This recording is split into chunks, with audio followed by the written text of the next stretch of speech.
এবার মা যেই না সকলে সকলের পাতা নিয়েছে, এবার তো দেখার পালা যে কার ভাগ্যে ছেঁড়া পাতাটি পড়েছে। বলে উঠলো, ওরে শ্রীরাম, এই তোর পাতা ভালো? আমারও ভালো।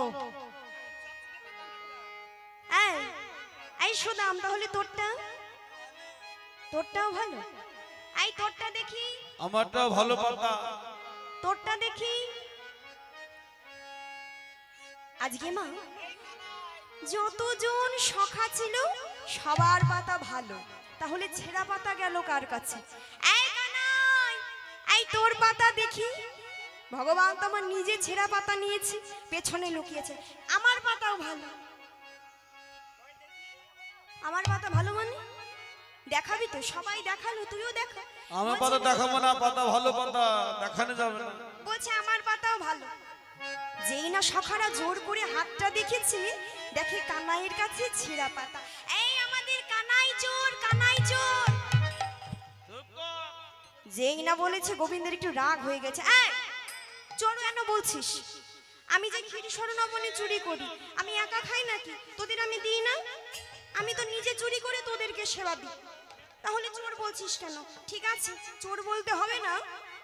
ছেঁড়া পাতা যখন আমার কাছে পড়েছে, আমি তোদেরকে এক এক করে ঘাড়ে নিয়ে কৃষিঘাট থেকে বংশীবট, আবার বংশীবট থেকে কৃষিঘাটে নিয়ে আসব। এই বলে আজকে সখাদের নিয়ে গোবিন্দ খেলা পাতল।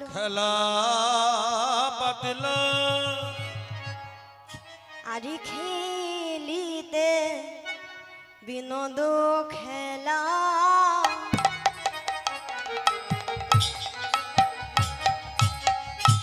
সোম শোভা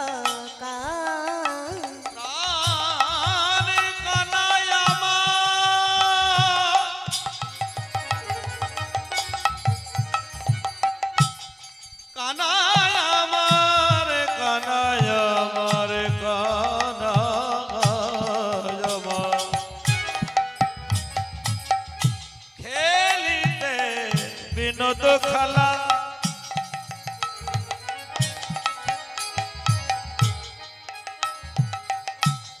সোমে সভা খেলায় বিনোদ খেলা,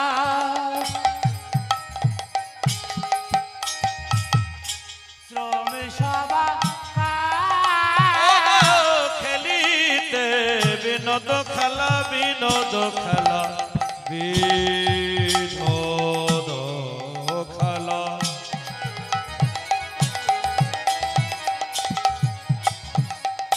খেলিতে বিনোদ খেলা, শ্রম সভা বিন্দু বিন্দু ঘামে ঝরে, বিন্দু বিন্দু ঘামে ঝরে, বিন্দু বিন্দু ঘামে ঝরে, পিপাসায় কাতর আর বিন্দু বিন্দু ঘামে ঝরে, পিপাসায় কাতর। বিন্দু বিন্দু ঘামে ঝরে, বিন্দু বিন্দু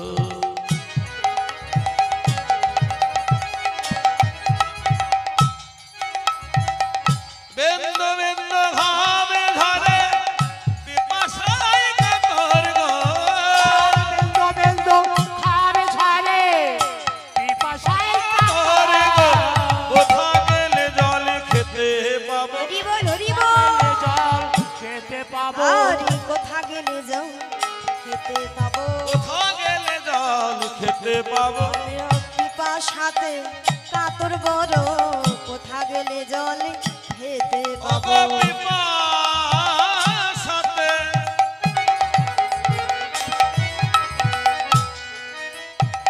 কাতর বড়, কোথা গেলে জল খেতে পাবো? পিপাসাতে কাতর বড়, কোথা গেলে জল খেতে পাবো? পিপাসাতে কাতর বড়, কোথা গেলে জল খেতে পাবো? পিপাসাতে কাতর বড়, বলে রে ভাই শ্রীরাম সুধা। পিপাসাতে কাতর বড়, বলে রে ভাই শ্রীরাম সুধা। বলে রে ভাই শ্রীরাম সুধা। আমার পিপাসা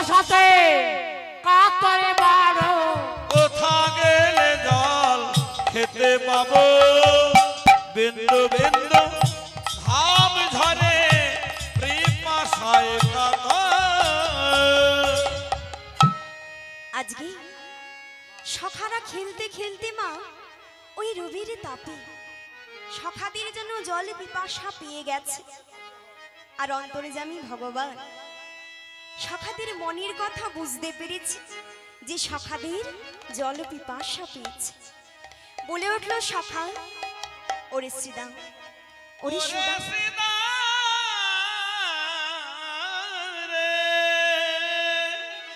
এক কাজ কর সখা, তোরা একটু বস, তোদের জল তেষ্টা পেয়েছি, আমি তোদের জন্য গিয়ে জল নিয়ে আসছি। এ কথা শুনি সখারা বলছে, হ্যাঁ রে কানাই, তুই একা কয়জনের জন্য কয়জনের জন্য জল নিয়ে আসবি ভাই? এক কাজ কর, তোকে যেতে হবে না, তুই এই বৃক্ষের তলে একটু বস। তাছাড়া এই ধেনুবৎস তো আমরা ফেরাতে পারবো না, তুই ধেনুবৎস ফেরা, আমরা বরঞ্চ সকলে সখা করে করে তোর জন্য জল নিয়ে আসছি। এই বলে কি করলেন মা, আজকে গোবিন্দ বৃক্ষের তলে বসে রইল, আর সখারাও যেন জলে আনতে চলে গেল। তবে কোথায়? যমুনার ধারে যেখানে কালীয়, তা আজকে সেখানে গিয়ে যেন সখারা দাঁড়িয়েছে।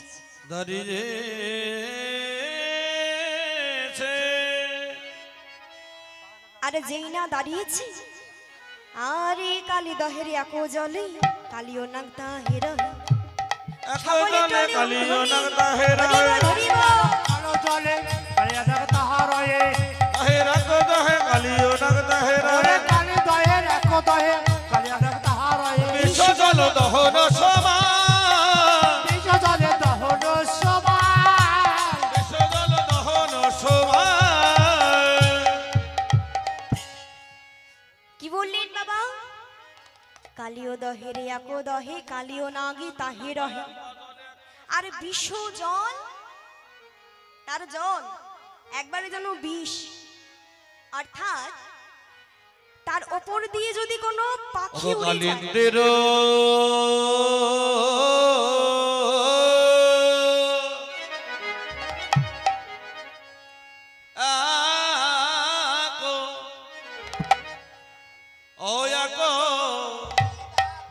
দহে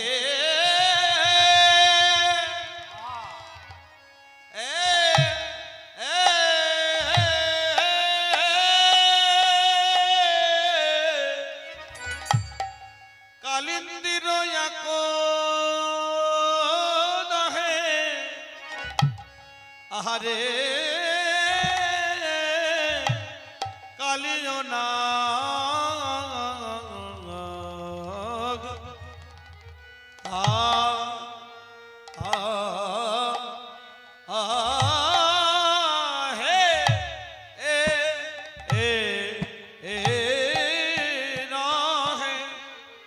কালিন্দির এক দহে কালিও নাগ তাহে রহে রে, আহারে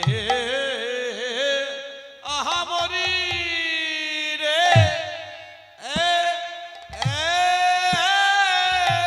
ওরে কালে কালিন্দের হরিবল হরিব। ওই কালীয় দহের জলে আজকে যেন কালীয় নাগে বাসি করে, তার ওপর দিয়ে যদি কোনো পাখি উড়ে যায়, ওই জলের বাতাসে যেন তারাও প্রাণ হারায়। তাহারই উপরে বাই পাখি যদি উড়ে যায়, মরে তারা তেজিয়া পড়া। তাহলে প্রশ্ন হতে পারে, এই যে যমুনার এক ধরে কালীয়, এই কালীয় নাগ সেখানে বাস করত, তাহলে এই কালীয় নাগটাকে, হ্যাঁ গো মা, কারোর জানা আছে?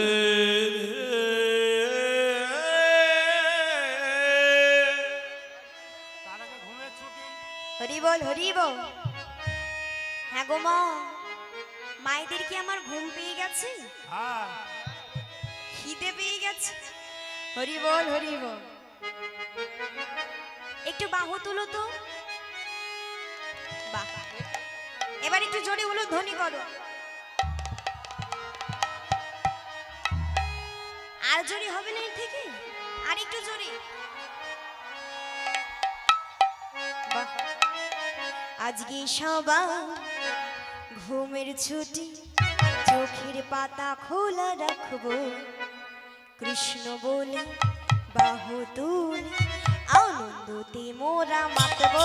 সকলে আজকে সবার ঘুমের ছুটি, চোখের পাতা খোলা রাখবো, কৃষ্ণ বলে বাহু তুলে আনন্দেতে মোরা নাচবো। আজকে সবার ঘুমের ছুটি, চোখের পাতা খোলা রাখবো, কৃষ্ণ বলে বাহু তুলে আনন্দতে মোরা মাতবো।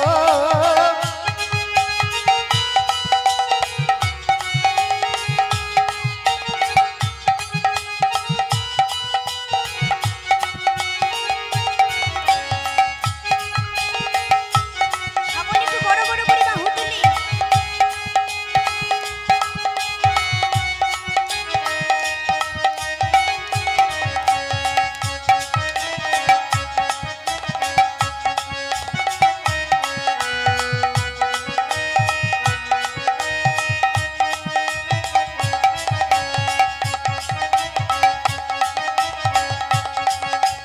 নাচার ইচ্ছে হয়ে গেছে। হ্যাঁ, হরি আরো বল। শেষে ঘুমের গান আছে, কেউ বাড়ি যাবেন না।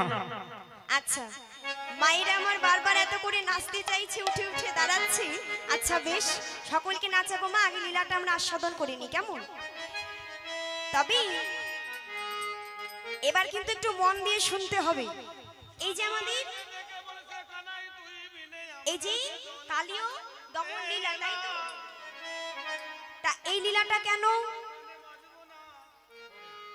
তাহলে এই কালীয় নাগটাকে, এই কালীয় নাগ হচ্ছে কাঙ্কিলাল দেশের রাজা, যার নাম হচ্ছে চন্দ্রধৈর্য রাজা।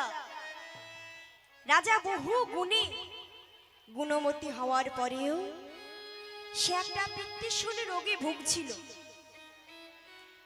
আর এই কারণে সে ঠিক করে রাজকার্য চালাতে পারতেন না। রাজার মনে মনে একটু দুঃখ হতো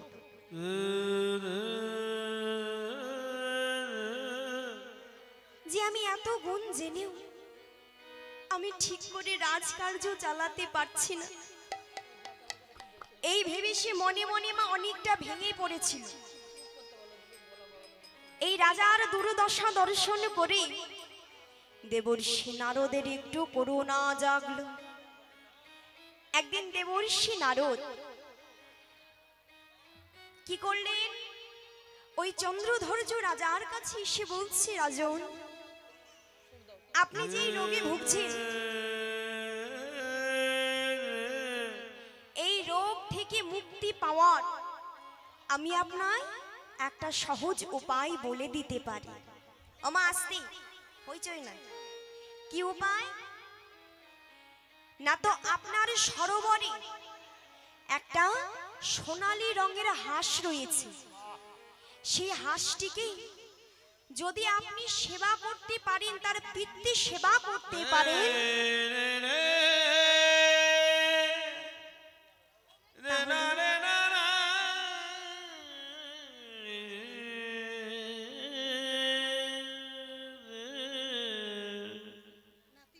তবে নন্দলাল একটা ছোট্ট শিশু ভাই ভগবানের সেবার জন্য দুজনকে 100 করে 200 টাকা দান করেছে।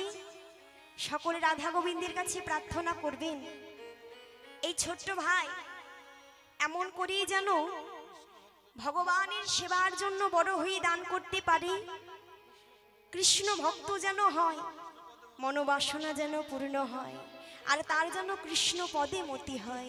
নিতাই গৌর হরি বল, নিতাই গৌর হরি বল, হরি বল, হরি হরি বল। তাই আজকে কি হলেন গো?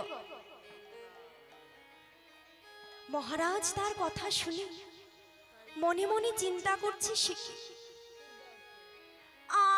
সরোবরে আমার এই রোগ থেকে উদ্ধার হওয়ার উপায় রয়েছে।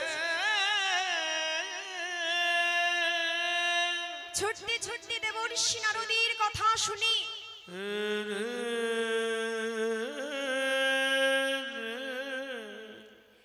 যেই না সরোবরের কাছে গিয়েছে মা, দর্শন করে সত্যিই তো আমার এই সরোবরে সোনালী রঙের হাঁস রয়েছে। ছলে বলে কৌশলে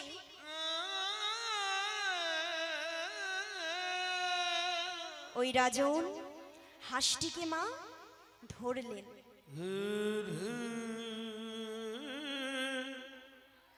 আর যেই না ধরেছে, হাঁসটি যেন কথা বলে উঠল রাজন, রাজন আপনি আমায় ছেড়ে দিন, আমি জানি রাজন আপনি এক পিত্তশূল রোগের কারণে ভুগছেন, আর আমি এও জানি আমার পিতৃ সেবা করলে আপনি এই রোগ হইতে মুক্তি পাবেন। কিন্তু মহারাজ, আপনি যদি আমায় ছেড়ে দেন তাহলে তার বদলে আমি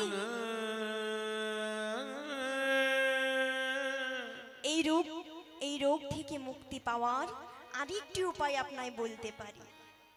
কি উপায়? মহারাজ তখন চিন্তা করছে, কি হাসে আবার কথা বলে কি হ্যাঁ আমি কথা বলতে জানি রাজন, আমি আপনায় উপায় বলবো। কি উপায়? না তো আপনার এই সরোবরে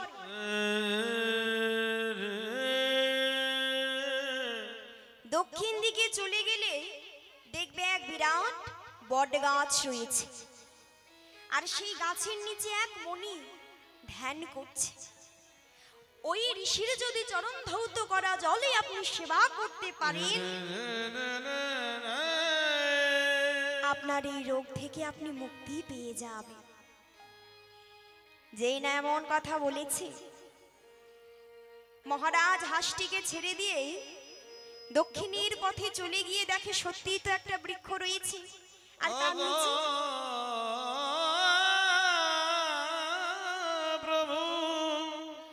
নিচে এক মণি সত্যিই ধ্যান করছে।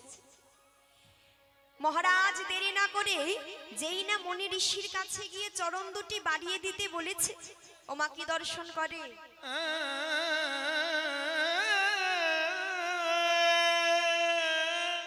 দেখে ওই মণি ঋষি চরণে যেন রক্ত পোকা যেন কিলবিল করছে। রাজন বলছে, এই জল আমি কি করে সেবা করব? বলে উঠলো মণিবর, আপনার আর একটা পা দেখা। যেই নামা আর একটা পা দিয়েছে সেই পায়েও তাই। মহারাজ উপায় না পেয়ে চরণটিকে ধৌত করে ফিরে আসে।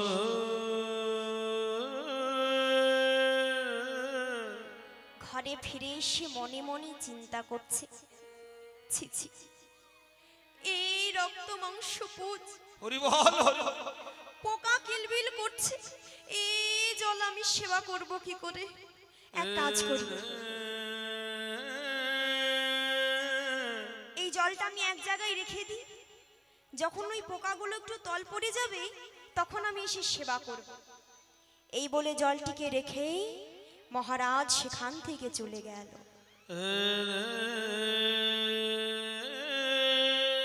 আর মহারাজের দুই পত্নী শেষে সেই মণিবরের চরণ ধৌত করা জল সেবা করল।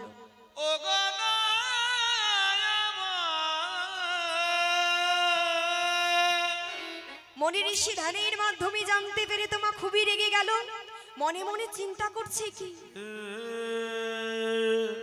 তুই আমায় ঘৃণা করলি, তুই আমার চরণ ধৌত করা জল সেবা করতে পারলি না, বেশ আজকে সেই মণি ঋষি মহারাজের কাছে এসে বলছে, রাজন, ওগো রাজন,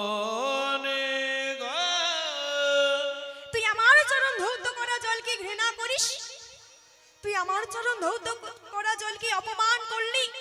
তবে শুনে না, তোকে আমি অভিশাপ দিলাম, তুই পরজন্মে তুই সর্বকুলে জন্মগ্রহণ করবি, তোর নাম হবে কালিও নাগ। তাই তাই গৌর হরি বল হরি বল।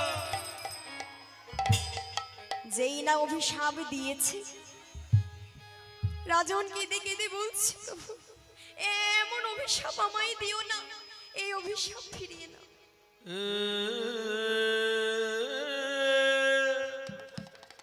হ্যাঁ গো মা, অভিশাপকে ফেরানো যায়? যায় না। ওই রাজা দুই স্ত্রী তখন কাঁদতে কাঁদতে শিকড় দুটিকে জড়িয়ে ধরে বলছে, মণিবর, আপনি আমার আমাদের স্বামীকে এত বড় অভিশাপ দিবেন না, এই অভিশাপ আপনি ফিরিয়ে নিন। যেই না বলেছে,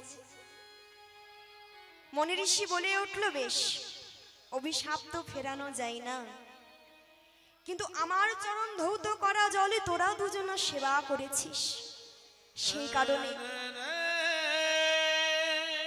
তোদের এই পুণ্যের ফলে অভিশাপ যেমন আমি দিয়েছি, আমি আশীর্বাদও করলাম।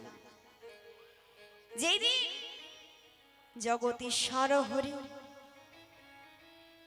তোদের স্বামীর মাথার উপরে নৃত্য করবে, নৃত্য করবে, সেই দিন তোর স্বামী মুক্তি পেয়ে যাবে। তাই গৌর হরি বল হরি বল। হ্যাঁ গো মা, তাহলে এই চন্দ্রধৈর্য রাজা, এ হচ্ছে কালিও না, যমুনারই এক ধারে সে বাস করত। এইবার আশেপাশে যত বৃক্ষ, যত পশু পাখি ছিল, তার বিষের এমনই তেজ, জল পান না করে ওই বিষের বাতাসে তারা মারা যায়। কিন্তু মা, একটা আশ্চর্য জিনিস বাবা, আশেপাশের সব গাছ মারা গেলেও সেখানে ছিল একটা কদম গাছ, সেই গাছ কিন্তু মরেনি। তবে কেন? ওরে কানাই রে। হ্যাঁ গো মা, এটা জানার ইচ্ছে হয় না, সেই গাছটি কেন মরেনি? সব গাছ মরে গেছে কেননা সমুদ্র মন্থনের সময় গরুর যখন অমৃত নিয়ে আসছিলেন, ক্লান্ত হয়ে ওই বৃক্ষের উপরে বসেছিল, আর ওই অমৃত এক ফোঁটা ওই বৃক্ষের উপরে পড়েছিল বলে আজও বৃন্দাবনে সেই গাছটি অমর রয়েছে। দাপর যুগে মা লীলা হয়েছিল, কিন্তু আজও বৃন্দাবনে গেলে দেখা যাবে যে সেই গাছ একই রকম রয়েছে।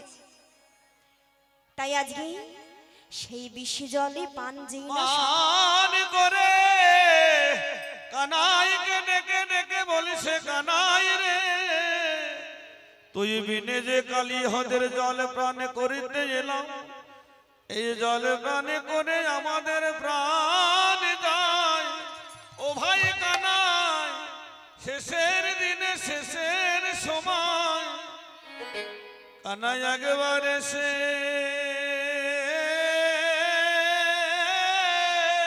হরি বল হরি বল। কানায় দেখা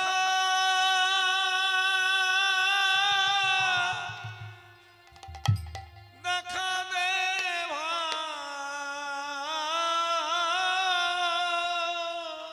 কানাই রে একবার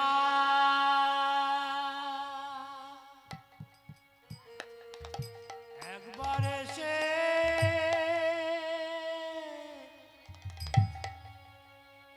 তুই দেখা দে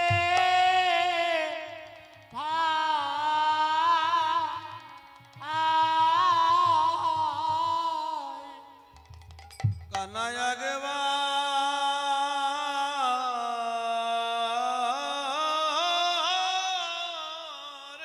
এসে হরি বল হরি বল। দেখা দে কানাই রে একবার এসে দেখা দে ভাই।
সখারা সবই প্রাণে হারালো। কেউ কালিও দহের জলে পড়ে রইল, কেউ ডাঙায় পড়ে রইল। আর কানাই কি ডেকে ডেকে বলছে, কানাই তোকে ছাড়া যে এই জলে পান করতে এসেছিল, মনে হয় আর তোর সাথে দেখা হবে না। এই বলেই সখারা সব বিষে জলে পান করে পড়ে রইল। কেউ বা স্থলে কেউ বা জলে পড়ে রইল। আর এইদিকে গোবিন্দ চিন্তা করছে কি, এত সময় হয়ে গেল, সখারা তো জল নিয়ে এলো না। তাড়াতাড়ি করে যেই না কালীয় দহের জলের কাছে গোবিন্দ গেছে, মা দর্শন করে সখারা প্রাণ হারিয়ে পড়ে আছে। হারিয়ে পড়ে আছে। রেগে গিয়ে বলে উঠলো, রে কালীয়,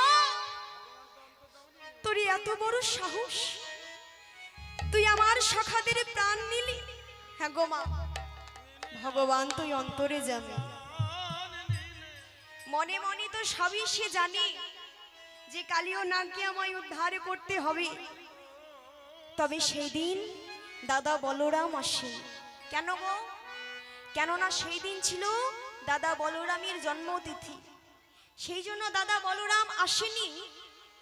তা গোবিন্দ তাড়াতাড়ি করে ছুটে গিয়ে সখাদেরকে যেই না প্রাণে দানে দিয়েছে, প্রাণে দানে দিয়েছে। দান দিয়ে আজকে গোবিন্দ যেন আমার রেগে গিয়ে ওই কালীয় দহের জলে যেই না যেতে গেছে, সখারা বলছে, দাঁড়া কানাই, আমরা এই বিশ্ব জলে প্রাণ করে প্রাণ হারিয়েছিলাম, কিন্তু তোর যদি কিছু হয় আমরা কি করবো? কানাই, তুই ওই কালীয় দহের জলে যাস না। গোবিন্দ সখাদের কথা না শুনে রেগে গিয়ে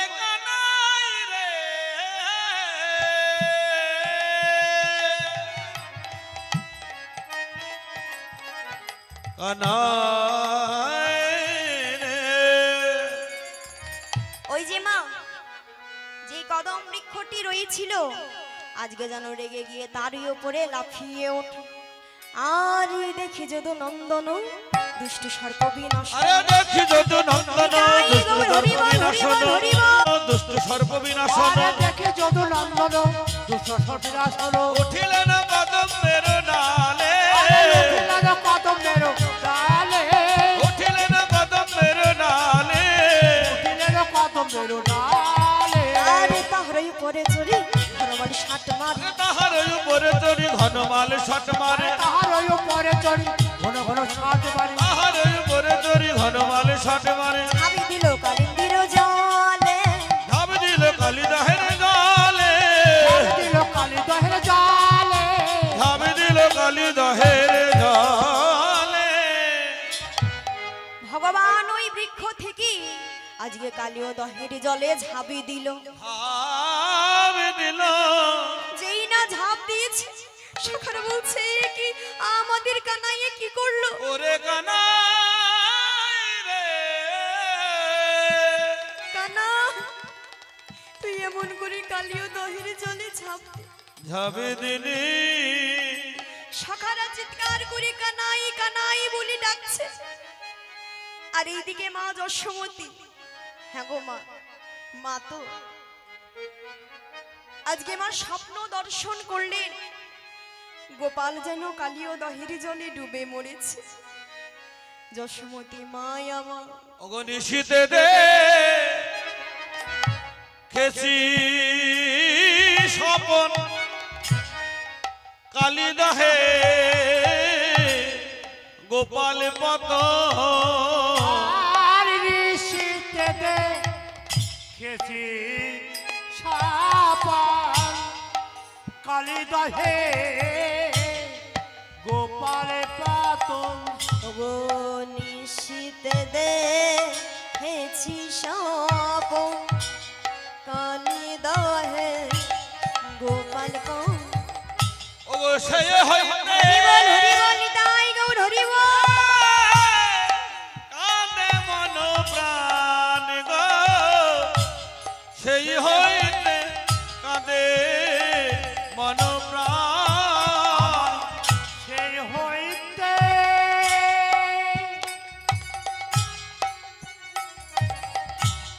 কাঁদে মানো প্রাণী গো, সেই হইতে কাঁদে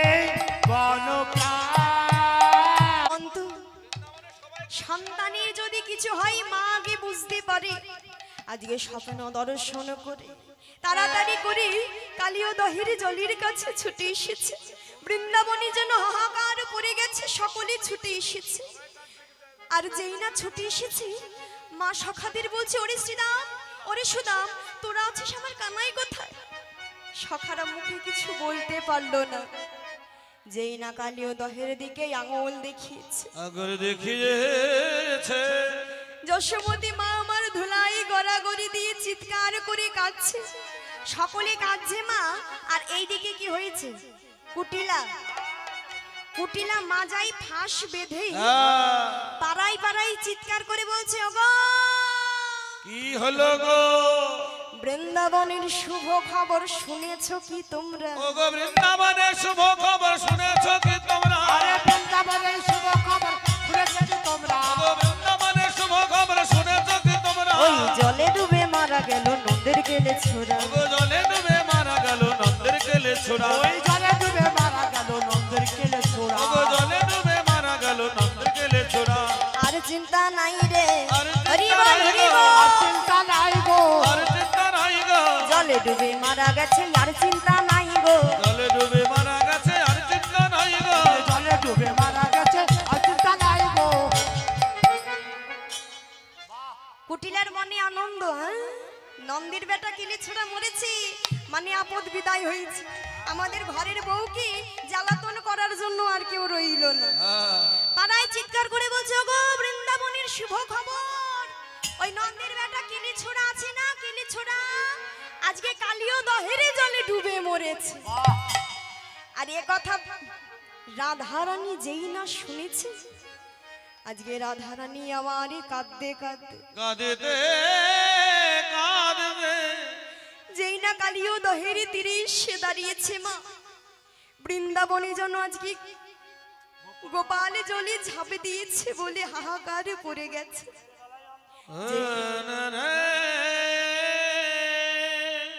আর এইদিকে গোপাল মনে মনে চিন্তা করছে কি, বৃন্দাবনে এমন করে সকলে কাঁদছে, আমার মা কাঁদছে, রাধারানী কাঁদছে, তাহলে তো দেরি করা চলবে না। এই কালীয় নাগকে দমন করে এখনই আমায় মায়ের কোলে ফিরে যেতে হবে। এই বলেই যে না কালীয় নাগের দিকে আগিয়ে গিয়েছে। আর এইদিকে কালীয় নাগ শুনিয়া হরি বল, হরি বল। সারা দে গোপাল, সারা দে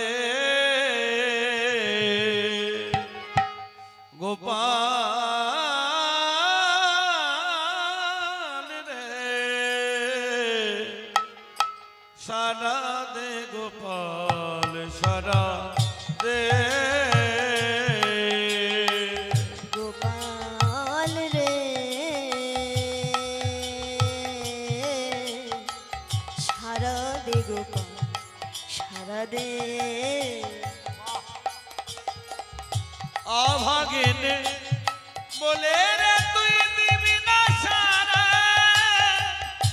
নয়নের মনি রে তুই নয়ন তারা। অভাগিন বলে রে তুই দিবি না সারা, নয়নের মনি রে তুই নয়ন তারা। দেখি দেখি পাবো না ওরে প্রাণের গোপাল, সারা দে গোপাল, সারা দে গোপাল রে,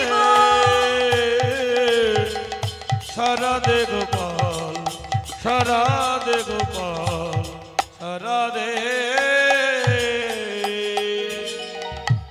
আজকে সকলে চিৎকার করে যেই না কাঁদছে, কানায় কি করেছে, কালীয় নাগের দিকে এগিয়ে গিয়েছে।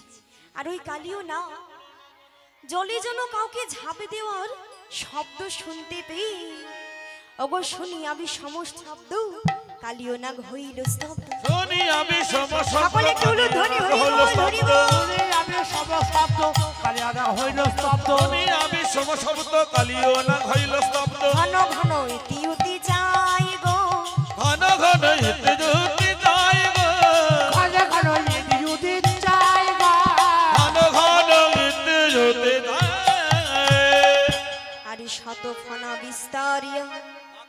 গোবিন্দের নিকটে যাইয়া এক দিঠে তাকাইয়া রয়।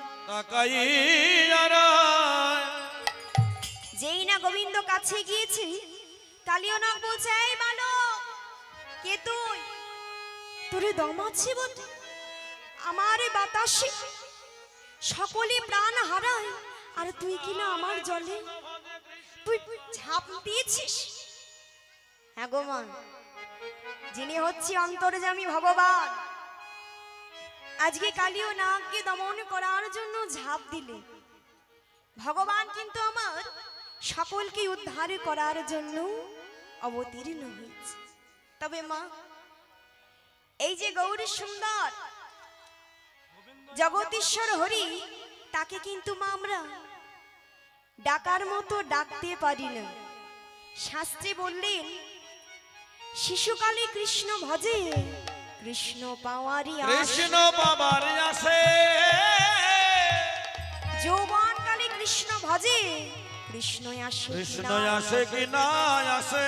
আর ওই বৃদ্ধ বা বৃদ্ধা কালে কৃষ্ণ ভজে, ওই জমির তরাস। নিতাই গৌর হরি বল। বল হরি বল। হ্যাঁ গো, এর মানেটা কি? মানে হচ্ছে গোবিন্দকে শৈশব কাল থেকে ডাকতে হয়, কিন্তু আমরা ডাকি?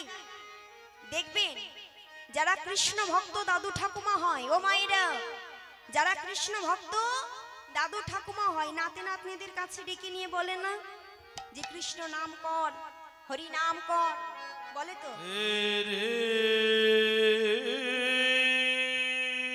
বাসুদেব। কি গো, করে নাতি নাতনি হরি নাম করে? করে না, বলে ঠাকুমা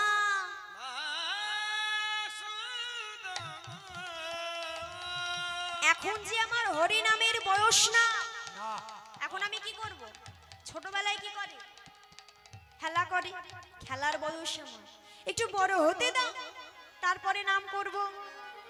মানে তারপরে যখন আরেকটু বড় হয়, অর্থাৎ যৌবন কাল আসে, তখন যদি কেউ বলে যে হরি নাম কর, কি বলে গো?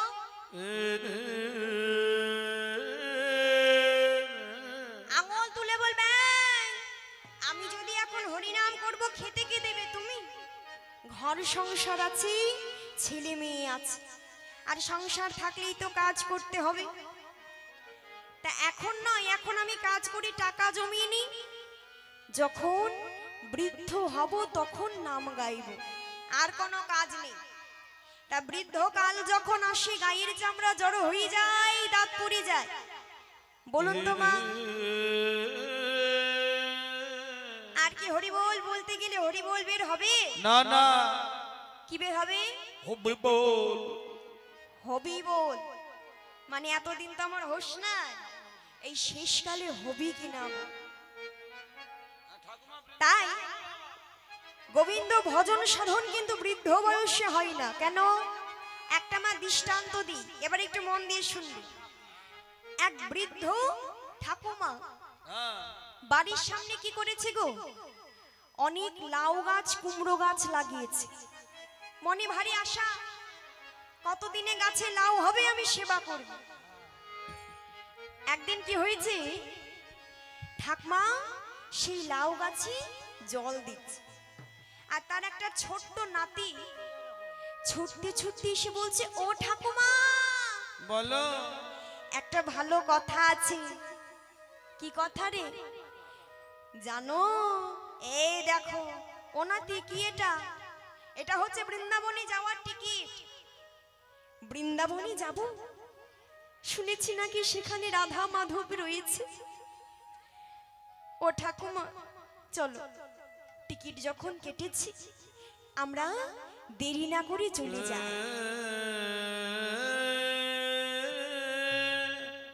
নাতির মনে তো খুব আনন্দ, মা বৃন্দাবনে যাবি, কত সৌভাগ্য হলে গা বৃন্দাবনে যাওয়া যায় গো মা। সবাই কিন্তু বৃন্দাবনে যেতে পারে না। নাতির মনে আনন্দ, কিন্তু ঠাকুমা বলছে, বলিস কি? ও নাতি বলো, আমি যদি বৃন্দাবনে যাব, আমার লাউ গাছের কি হবে? এত স্বাদ করে লাগিয়েছি, কিনা দুটো লাউ সেবা করব, বৃন্দাবনে যদি যাই পাড়ার ছেলে ছোকরা তো ভালো না, কে ছিঁড়ে নষ্ট করবে, ছাগলে মুড়ে খাবে, আমি যাব না তুই যা। এ কথা শুনে নাতি বলছে, হ্যাঁ গো ঠাকুমা, তুমি বৃদ্ধ মানুষ, তোমার মুখে কি কথা?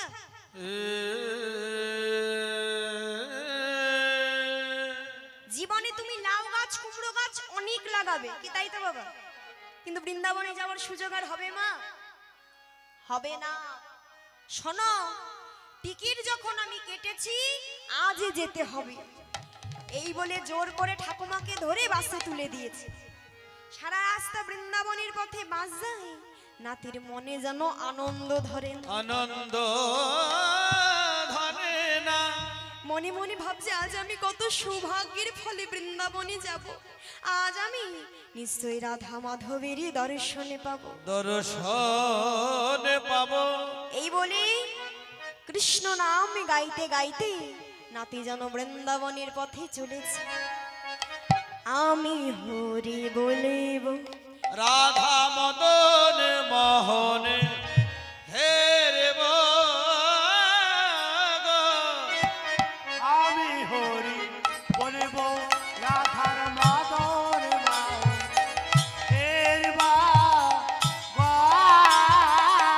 ও গায় আমি হরি বলবো রাধা সকলে একটু বাহু মদন তুলে করতালি মা। হেরব।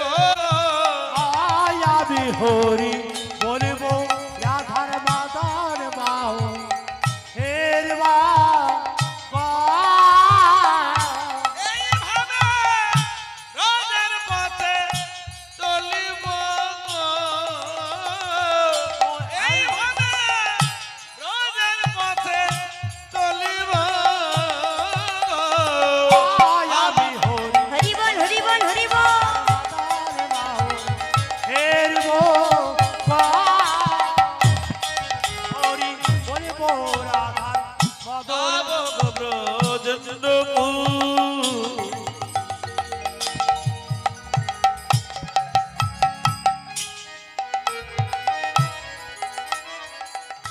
হব গোপী। ভাবছে ওই মনে হয় আমার লাউ গাছ খেয়ে নিল রে, ওই মনে হয় পাড়ার ছেলেরা সব ছিঁড়ে দিল। হাই হাই হাই, নাতি আমার কি সর্বনাশ করে দিল, কত স্বাদ করে গাছগুলো লাগিয়েছিলাম, এই নাতি আমার সেবা করার ভাগ্যটাও দিল না। হরি বল হরি বল।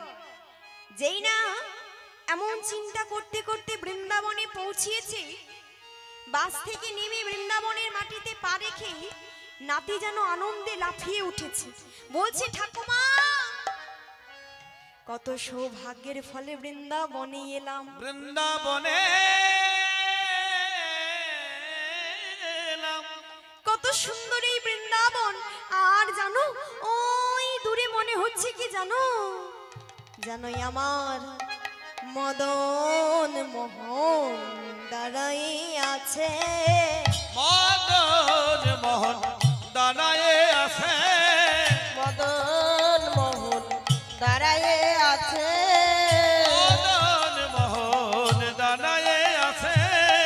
রায় অঙ্গে হেলান দিয়ে মদন মোহন দাঁড়াই আছে। ওগো রায়ঙ্গেতে হিলান দিয়ে মদন মোহন দাঁড়ায়ে আছে।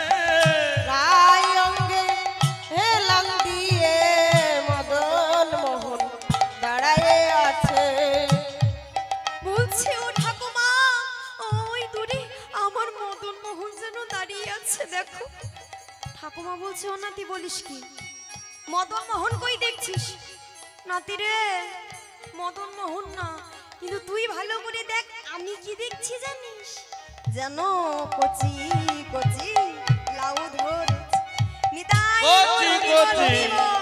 লাউ ধরেছে, কচি কচি লাউ ধরেছে, কচি কচি লাউ ধরেছে। আমার বাড়ি মাচানেতে কচি কচি লাউ ধরেছে, ওগো আমার বাড়ির মাচানেতে, একবার ভালো করে দেখ রে নাতি, ওগো আমার বাড়ির মাচানেতে, একবার ভালো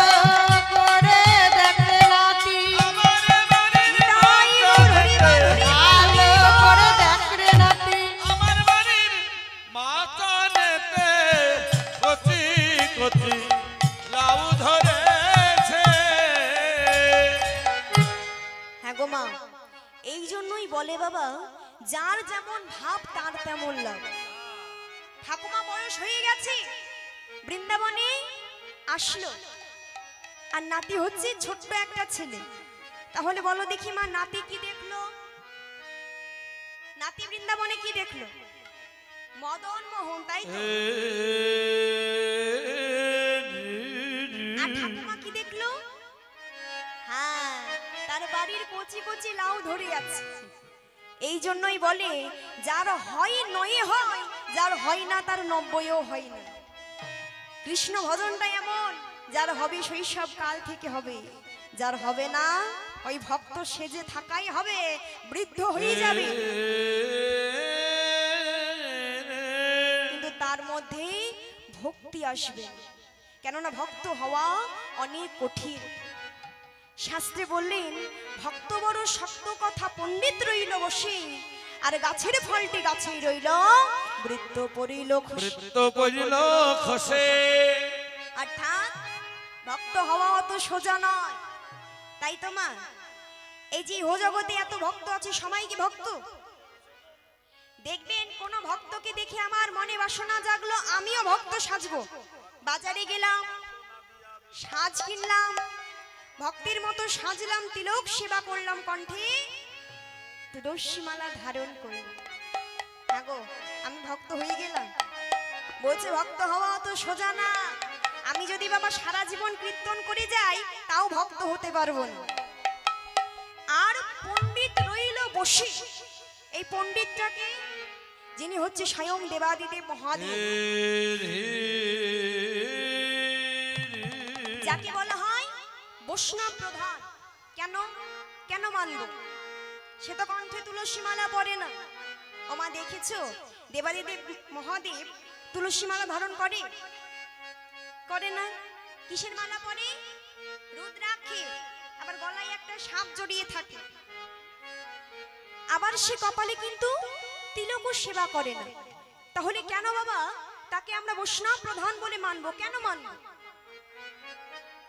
মহাদেব বললেন, শোনো, ভক্ত হতে গেলে আগে ভেতরকে সাজাতে হয়।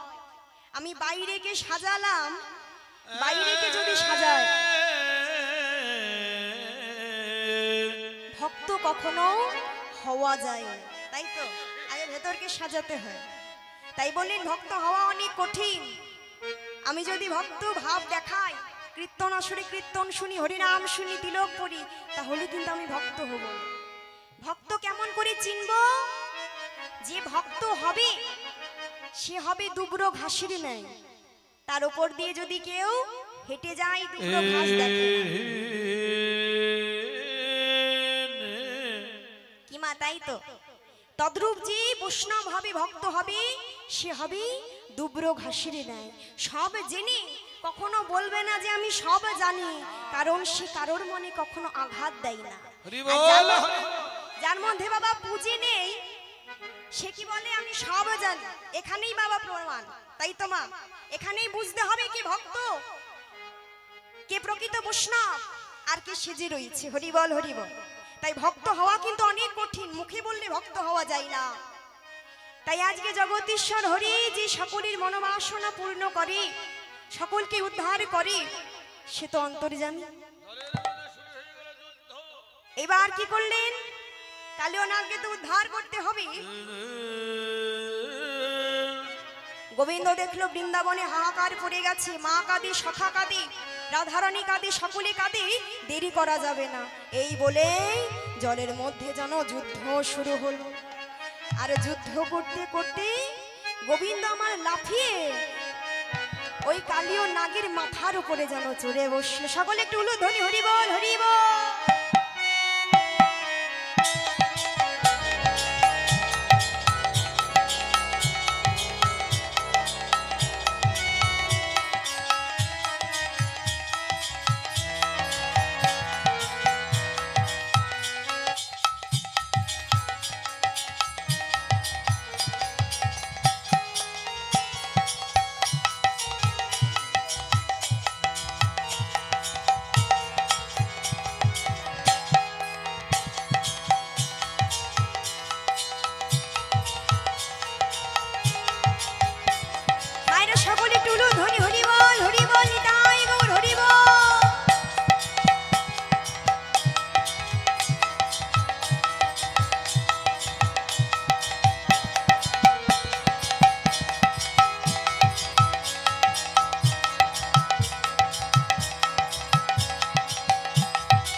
আজকে যেই না নৃত্য শুরু করেছে ফনার ওপরে লাফাই আর যেন একটু একটু করে কালিও নাগে আঘাত কি করেছে গো আর ফনায় দমন করে ফনায় ফনায় দমন করি ফনায় ফনায় দমন করি ফনায় ফনায় দমন করি নট ভঙ্গনবে নাচিছে হরি নট বড় ভঙ্গে নাচায়ে হরি নট বড় ভঙ্গে নাচায় হরি নট বড় ভঙ্গে নাচায়ে হরি নট বড় ভঙ্গে নাচায় হরি হরি নাচিছে হরি নাচছে হরি নাচিছে হরি সকল হলো ধ্বনি হরি বল হরি বল হরি বল হরি নাচিছে পায়ের উপর পায়ে দিয়ে হরি নাচছে শিরে পদ দিয়া হরি নাচিছে হরির শিরে পদ দিয়া ধরে মুরলি লইয়া হরির শিরে পদ দিয়া ধরে মুরলি হরি বল শিরে পদ দিয়া ধরে মুরলি লইয়া হরি শিরে পদ দিয়া ধরে মুরলি লইয়া হরি নাচিছে আজকে যেই না কালিও নাগের মস্তকের উপরে নৃত্য করে আজকে ওই কালিও নাগের দুই পত্নী ছুটে এসে বলছে প্রভু আমাদের স্বামীকে ক্ষমা করো যেই না বলেছে ক্ষমা করো কালিও নাগের দর্প জানামা ভেঙে গেল গোবিন্দ বললেন বেশ আমি মুক্তি দেব কিন্তু এই বৃন্দাবন ছেড়ে তোরা চলে যাবি এই বৃন্দাবনে আর রইবি না কালিও নাগ বলে উঠল প্রভু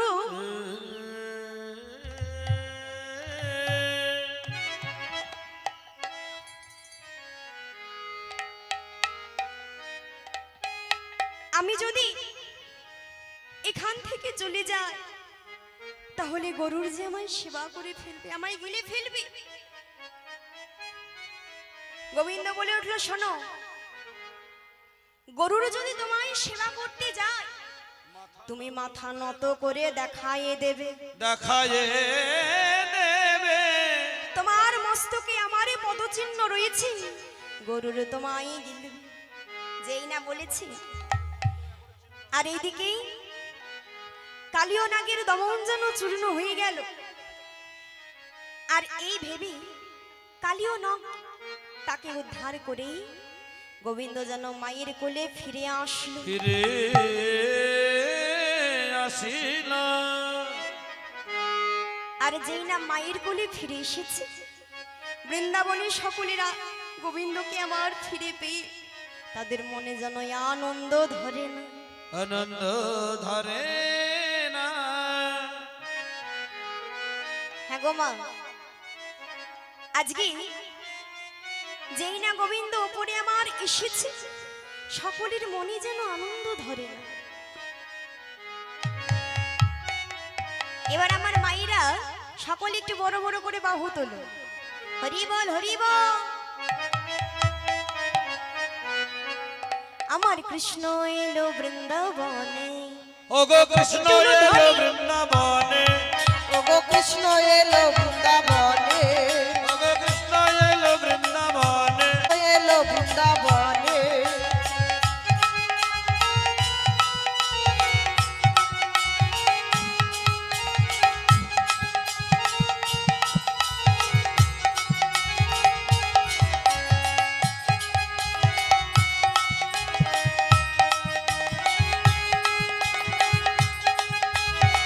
হরি বল হরি বল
বল হরি বল।